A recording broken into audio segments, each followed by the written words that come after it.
ये धारावाहिक साहित्य अकादमी द्वारा पुरस्कृत उपन्यास दीवारों से पार आकाश पर आधारित है।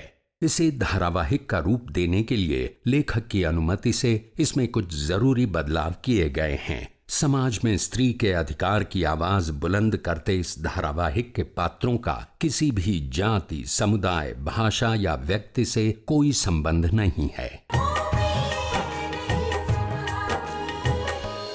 चंद्रकांत भाई, मैं आपकी बात अच्छी तरह से समझ सकती हूँ। हमें आपसे कोई शिकायत नहीं होगी। आप अपनी बेटी को एक जोड़ी कपड़े में भी विदा कर सकते हैं। अने साचू कहूं तो आपके आने से हम सबके लिए जिंदगी के नए रास्ते खुलेंगे,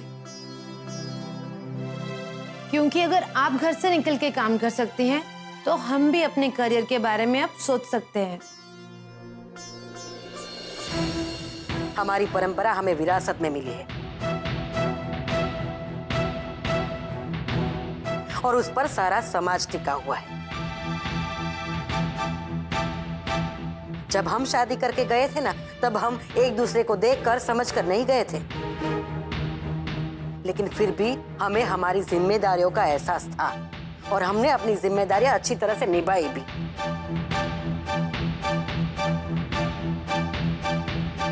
और वैसे भी मैंने व्योमेश से कहा है कि वो वसुधा से मिल सकता है, बात कर सकता है। एमा मने कहीं वांधो नहीं। फैबा, मैं क्या बात करूं? તમે જ વાત કરી લો ને, તમે કહેશો એ જ।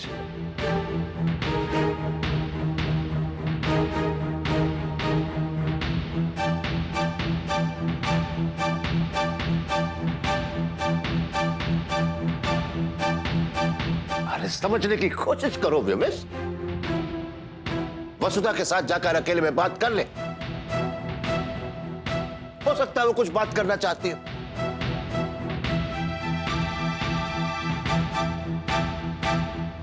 अरे दोनों आपस में बात करोगे तभी तो एक दूसरे को समझ पाओगे, है कि नहीं? अरे अगर मैंने शादी से पहले तेरी काकी से बात की होती ना, तो मेरी जिंदगी किसी और ढर्रे पे होती। सच कह रहा हूं पंडित जी। अरे मैं ऐसे शादी नहीं करता। अरे तू भी उससे जाके बात कर ले।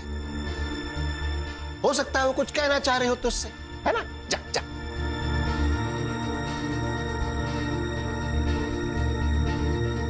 हाँ व्योमेश, जा दिकरा।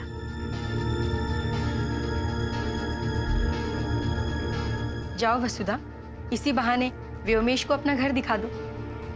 जी भाभी, आइए।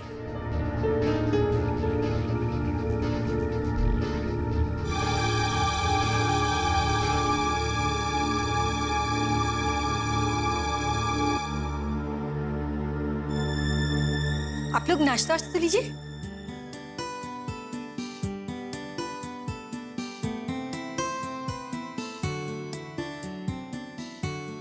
રસોડું બહુ સારું બનાવ્યું છે।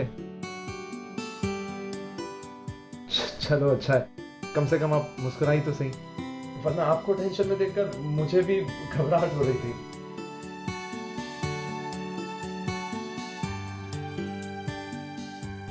दरअसल मैं आपको अपने बारे में सब कुछ बता देना चाहता हूँ, क्योंकि अब ये बात पक्की हो चुकी है कि हमारी शादी हो रही है।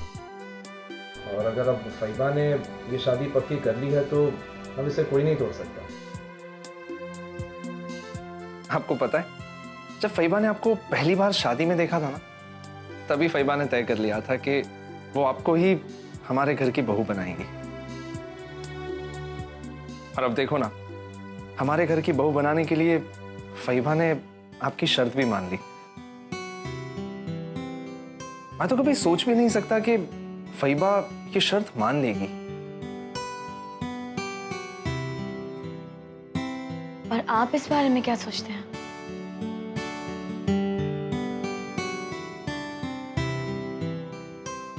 मैं कुछ नहीं सोचता, मैंने तो सब कुछ फैबा पर ही छोड़ दिया है। वो क्या है ना कि मैंने तो पहले ही कह दिया था कि मेरे लिए लड़की भी फैबा ही पसंद करेगी। दरअसल फैबा से बढ़कर मेरे जिंदगी में और कोई है ही नहीं। बचपन से ही उन्होंने मुझे पाल पोस कर बड़ा किया है, इस लायक बनाया, इसलिए हमारे घर में वही होता है जो फैबा चाहती है। और वो आपके काका काकी वो लोग तो अहमदाबाद रहते थे, अभी कुछ दिनों पहले ही यहाँ आए हैं। पहला तो हुआ ने फैबा एकला ज रहता था। जी। तो आप, मैं आपकी हर बात मानूंगा, बस आपको फैबा की हर बात माननी है, उनका अच्छी तरह से ख्याल रखना है, क्योंकि फैबा ने मुझे पाल पोस कर बड़ा करने में अपनी पूरी जिंदगी लगा दी। जी। क्या आप भी नहीं पूछेंगे कि मेरी सोच क्या है, मेरी अपनी मर्जी क्या है, मुझे किस बात से खुशी होगी? શું વિચારો છો? काहे नहीं। एक तरह से देखा जाए तो फैबा का बहुत बड़ा कर्ज है मुझ पर, जो मुझे चुकाना है, और ये कर्ज इसी तरह चुक सकता है कि जिस तरह दिन रात करके फैबा ने मुझे पाला है, मेरे लिए तकलीफ झेली है, हम उन्हें उतना ही आराम दें। बस हम फैबा को खुश रखें, और उन्हें खुश रखने की कोशिश आपको करनी होगी।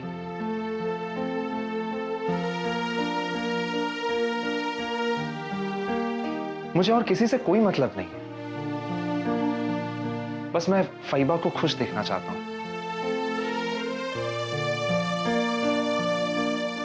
आपको हमारे घर में कोई तकलीफ नहीं होगी, कोई परेशानी भी नहीं होगी, बस आपको फैबा का ख्याल रखना है। चलो जाइए, बदा राह जोता हशे।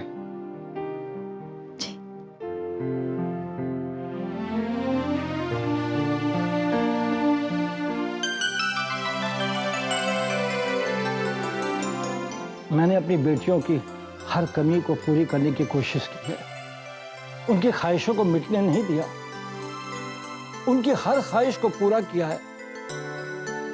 मैंने उनके सपनों को पूरा करने की कोशिश की है।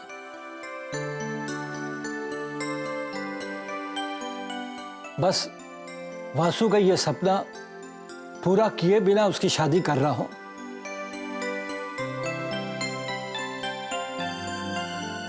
मैंने ये सोचा था कि उसे पायलट बनाकर उसकी शादी कर दूंगा, लेकिन तकदीर की बात है, आपके घर से ये रिश्ता आया और ये रिश्ता तय भी हो गया। वसुधा का अब बस यही एक सपना है जिसे अब आपको पूरा करना है।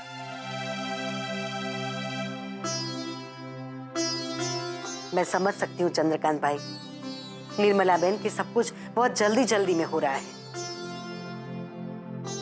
लेकिन जब तक गोलदाना की रस्म ना हो जाए और अंगूठी ना बदल ले, और जब तक हम लोग यहाँ हैं, तब तक आपको हमारे साथ ही रहना है। हाँ हाँ बहन, सारे काम हो गए, अब तो मैं फुर्सत में ही हूँ।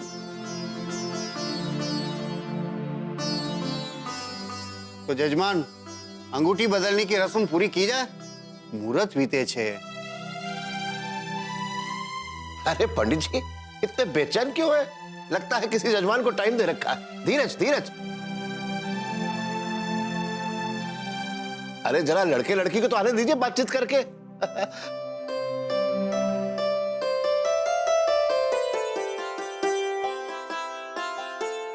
बात थी नहीं दिख रहा, બધું બરાબર તો છે ને?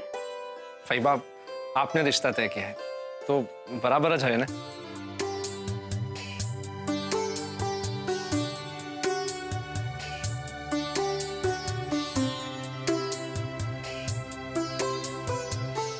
अरे बेन, पूछने का क्या मतलब है? देखो ना दोनों के चेहरे कैसे गुलाब की तरह खिल गए।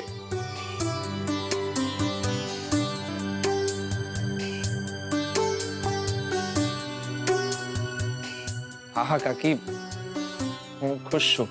मैं कीधुं तू ने एक बार बात करवा देवी जोईए। जो केवा खुश થઈ ગયા બે છોકરાઓ બચારા। तो जजमान, अंगूठी बदलने की रस्म पूरी की जाए। हाँ हाँ, केम नहीं पंडित जी। मंजू, सगाई की अंगूठी दे।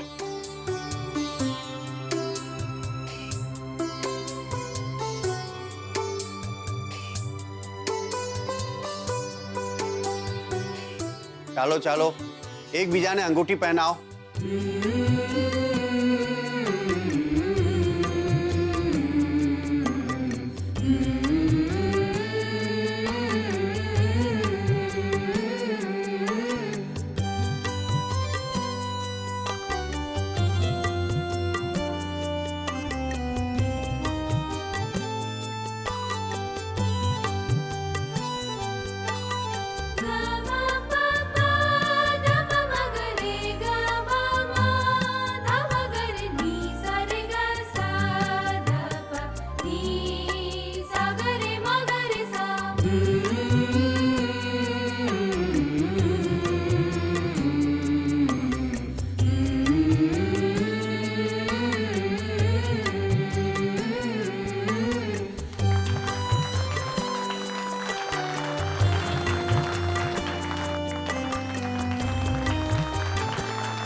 ચાલો ચાલો બંને પરિવારોને શુભકામના.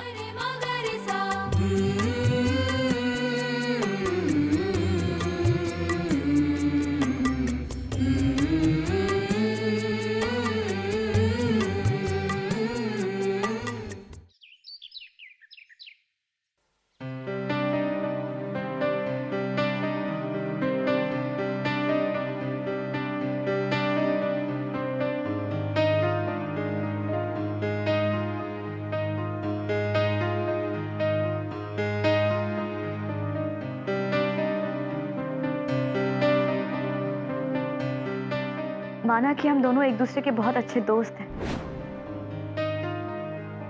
लेकिन ना तो हम एक दूसरे के नसीब बदल सकते और ना ही लिख सकते. सदियां लगेंगी इस समाज को बदलने में. जब किसी भी रिश्ते को सही दृष्टि से देखा जाएगा तो वो सही लगेगा. अगर दुनिया देखने का नजरिया बदल जाए तो दुनिया अच्छी लगने लगेगी. लेकिन विडंबना तो देखो, माँ बाप को अपने ही बच्चों में खोट नजर आने लगता है. दिल के करीब रहने वाला इंसान बुरा नजर आने लगता है. और इसीलिए सबको दुनिया अलग अलग नजर आती है. सही कहा तुमने आदित्य. लेकिन ये भी तो है कि कभी कभी पराये अपने जैसे लगने लगते हैं और अपने परायों जैसा बर्ताव करने लगते हैं. और कभी कभी अच्छाइयां बुराई बन जाती हैं. हर पल दुआ देने वाला दोस्त बद्दुआओं की वजह बन जाता है.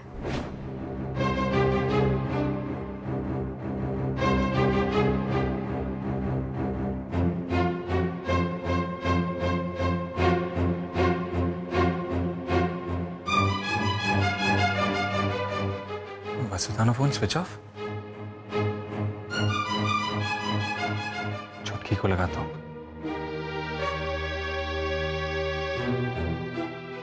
हाय आदित्य, केम छे? मजामा. શું વાત છે छुटकी? वसुधाનો फोन बंद आवे छे. सब ठीक तो है ना? हाँ, बेन ने अपना फोन बंद रखा होगा. घर में मेहमान आए हुए हैं ना. मेहमान? तुम कहाँ हो? मैं किचन में हूँ. सारे लोग हॉल में बैठे हुए हैं. रिंग सेरेमनी हो गई. तुम नहीं आए आदित्य? क्या सोचने लगे? मैं जानती हूँ कि आपको ये बात अच्छी नहीं लगी होगी. हाँ छुटकी, वसुधा अगर इस शादी से खुश होती तो सबसे ज्यादा खुशी मैं मनाता. मैं तो सोच रहा था कि वसुधा पायलट बनेगी, लेकिन जवा दे आदित्य. अब मम्मी पापा का फैसला है. और ये बात हो गई है कि शादी के बाद भी दीदी की पढ़ाई छुड़ाई नहीं जाएगी और उसके बाद वो अपना पायलट बनने का सपना पूरा करेंगी.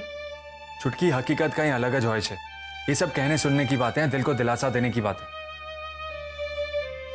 वसुधा जब अपने मम्मी पापा के साथ रहकर अपने सपने पूरे नहीं कर पाई तो क्या अपने ससुराल जाके कर पाएगी? बात तो थई छे, आगर भगवान जाने. छुटकी, लड़के वाले वसुधा से इसलिए शादी नहीं कर रहे हैं ताकि वो उसे पायलट बनाना चाहते हैं. वो इसलिए शादी कर रहे हैं क्योंकि वो उसे घर की बहू बना के रखना चाहते हैं. हाँ बात तो सही है। बेन ने एक बार बताया था कि उस खानदान की लड़कियां या बहू बाहर काम नहीं करती। तो बची बात चौखी है ना, वसुधा को भी घर के बाहर पैर निकालने का मौका नहीं दिया जाएगा। छुटकी, क्या इतनी सी बात तुम्हारे मम्मी पापा नहीं समझ सकते? जब उन लोगों ने पप्पा की शर्त मान ली तो आगे तो कोई सवाल ही नहीं उठता। और हम लोग तो उन्हें अच्छी तरह से जानते भी नहीं है। आप तो उन्हें अच्छी तरह जानते होंगे ना? दरअसल पारुल बहन की शादी में ही वसुधा बहन को देखा था। हाँ छुटकी, हूं जानू छू ये लोगों ने, लेकिन अगर तुम्हारे मम्मी पापा ही कुछ समझना नहीं चाहते तो मेरे बोलने का क्या मतलब? खैर जाने तो इन सब बातों, रखता हूं। बाय।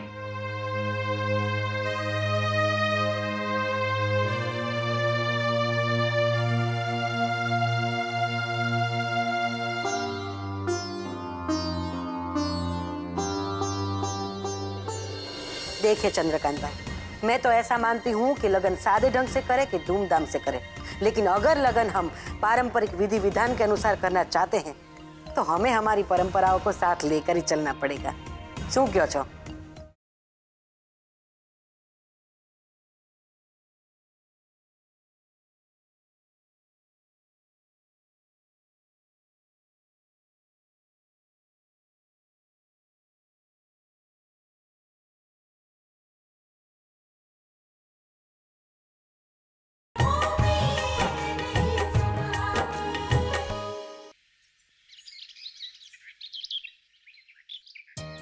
सगाई हो चुकी है और शादी में भी ज्यादा दिन नहीं रह गए। अब तो बस ये है कि दोनों घरानों में जो रिश्ता कायम हुआ है वो और फूले फले। पंडित जी, अब रिश्ता कायम हुआ है, संबंध मजबूत हो ही जाएंगे। साची बात छो। अरे कुंदन लगा के एकदम चिपका दो इस रिश्ते को, उखड़ना नहीं चाहिए बस। सगाई हो चुकी है तो अब आप चाहे तो वसुधा अपने ससुराल जाकर देख सकती है, सबसे मिलजुल सकती है, क्योंकि आजकल तो ये होता है। आउ બધું तो चाले छे। बिल्कुल ठीक कहते हैं पंडित जी, सगाई की रस्म पूरी हो गई, वसुधा हमारे घर की बहू बनी गई समझिए। अब वो जब चाहे हमारे घर आ जा सकती। तारू मोड़ू बंद रख मनसुख। अरे आजकल ये होता है वो होता है, सांभली सांभली ने मारा कान थकी गया।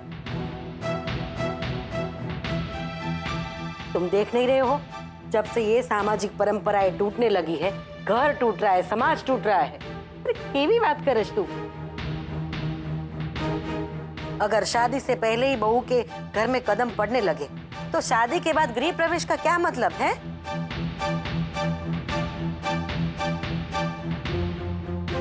अरे शादी के बाद कंकु पगला बकायदा शुभ मुहूर्त देखकर किया जाना चाहिए। अगर ऐसा नहीं होता तो इन सब का कोई अर्थ ही नहीं रह जाएगा। जी जी, बिल्कुल ठीक कह रही हैं आप। लेकिन जिस तरह से सब कुछ बदल रहा है, आज ये भी तो नहीं हो सकता कि पुराने ढर्रे पर चलते रहे। आज लड़कियां घर पर ही सिमटी नहीं है, वो हर क्षेत्र में अपना नाम रोशन कर रही हैं। जो सबके अपने अपने रास्ते होते हैं, जिसको जिस रास्ते पे चलना है चले। लेकिन मेरा तो ऐसा मानना है कि पहले जो शादी में एक बात थी वो आज नहीं है। अरे जब पहले शादियां हुआ करती थी ना, तो पूरा मोहल्ला, घर के सारे लोग ही नहीं, कुटुंब के सारे लोग ही नहीं, सब लोग ये देखने के लिए इंतजार करते थे कि भाई बहू कैसी पसंद की गई है, बहू कैसी है, सब लोग देखने आ जाते थे। पता नहीं आजकल ये सब क्या हो रहा है।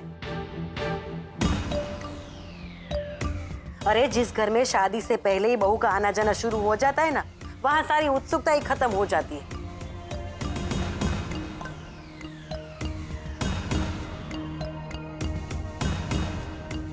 और ऐसे में तो मैं यही कहना चाहूंगी कि ऐसी शादी करने का भी क्या अर्थ है? नो करो ने। मैं तो आपकी बात से सहमत हूं। देखिए चंद्रकांत भाई, मैं तो ऐसा मानती हूँ कि लगन सादे ढंग से करे कि धूमधाम से करे, लेकिन अगर लगन हम पारंपरिक विधि विधान के अनुसार करना चाहते हैं तो हमें हमारी परंपराओं को साथ लेकर ही चलना पड़ेगा। शू कहो छो? ठीक है मोटी बहन। अरे आप जो भी बोलेंगी वही होगा ना, और कुछ करने की हिम्मत है किसी की? छुटकी, वसु को अंदर ले जाओ। जी पापा। एक बात क्यों, व्योमेश जी फैबा जी की सबसे ज्यादा बात मानते हैं क्या?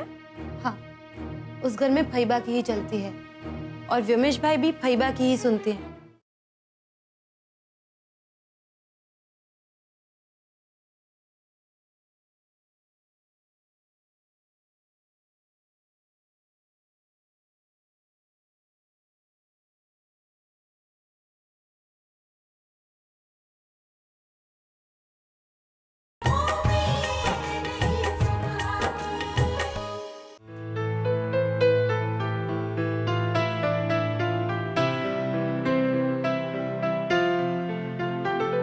आप सच में बहुत खूबसूरत हैं। आखिर फैबा की पसंद को कोई गलत ठहरा ही नहीं सकता। सही कहा तुमने। मैं खूबसूरत भी हूँ और काबिल भी बहुत हूँ, तभी तो मेरी काबिलियत देखकर मुझे देखने वाले इतने इम्प्रेस होकर चले गए। अब खुद पर ही व्यंग कर रही है। केम बेन? अरे नहीं नहीं छुटकी, मैं ये बात खुश होकर कह रही हूँ। मेरी खूबसूरती और मेरी काबिलियत देखकर ही तो व्योमेश की फैबा ने पापा की वो शर्त मानी है कि मैं शादी के बाद अपनी पढ़ाई जारी रख सकती हूँ। क्यों, मैंने ठीक कहा ना पूनम जी? आप मुझे पूनम जी क्यों कह रही? मैं आपसे छोटी हूँ, रिश्ते में भी और उम्र में भी। शादी के बाद मैं आपको भाभी कहूंगी, आप मुझे पूनम कह के बुलाइए। ठीक है, हूँ तने पूनम कहीश। एक बात क्यों, व्योमेश जी फैबा जी की सबसे ज्यादा बात मानते हैं क्या? हाँ, उस घर में फैबा की ही चलती है और व्योमेश भाई भी फैबा की ही सुनते हैं। फैबा की मर्जी के बिना तो उस घर में पत्ता भी नहीं हिलता और व्योमेश भाई भी फैबा के खिलाफ नहीं जाते। मैं तो कहती हूँ उस घर में आपको व्योमेश भाई से ज्यादा फैबा का ही ध्यान रखना पड़ेगा। हाँ, इस बात के लिए तो मुझे पहले से ही आगाह कर दिया गया है। मुझे बता दिया गया है कि उस घर में किस बात का खास ख्याल रखना है। एक बात कहूँ, आपकी खूबसूरती के साथ ये गंभीरता मैच नहीं करती। और फैबा ने शायद पसंद भी आपको इसीलिए किया है। पता है फैबा क्या कहती हैं? लड़कियों को धीर गंभीर होना चाहिए, चंचल नहीं। ये कैसी उल्टी बात है? सब लोग तो कहते हैं कि लड़कियों को हंसते खेलते रहना चाहिए। पहले मम्मी पापा भी यही कहते थे। लेकिन फैबा की सोच तो आज भी वही पुरानी है। ज्यादा ऊंचा मत हंसो, ज्यादा बोलो मत, किसी के सामने मत जाओ, ज्यादा आवाज नहीं आनी चाहिए। लेकिन आपके आने से एक उम्मीद जगी है। हम लोग तो घर में परेशान हो जाते हैं। आ तो खोटू कहवाए। कदाच तुम्हारा आवा थी कई बदलाव आवे।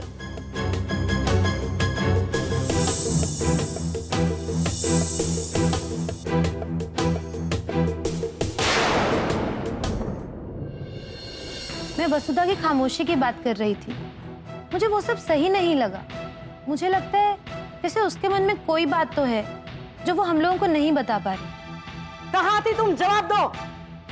वो फैबा एक दोस्त से मिलने गई थी, वहीं देर हो गई। मुंबई में आए हुए तुम्हें 4 दिन भी नहीं हुए और तुम्हारा दोस्त भी बन गया। और ऐसा कौन सा दोस्त है जिससे मिलने के लिए तुम सुबह गई थी और अभी रात को आ रही हो? जवाब दो।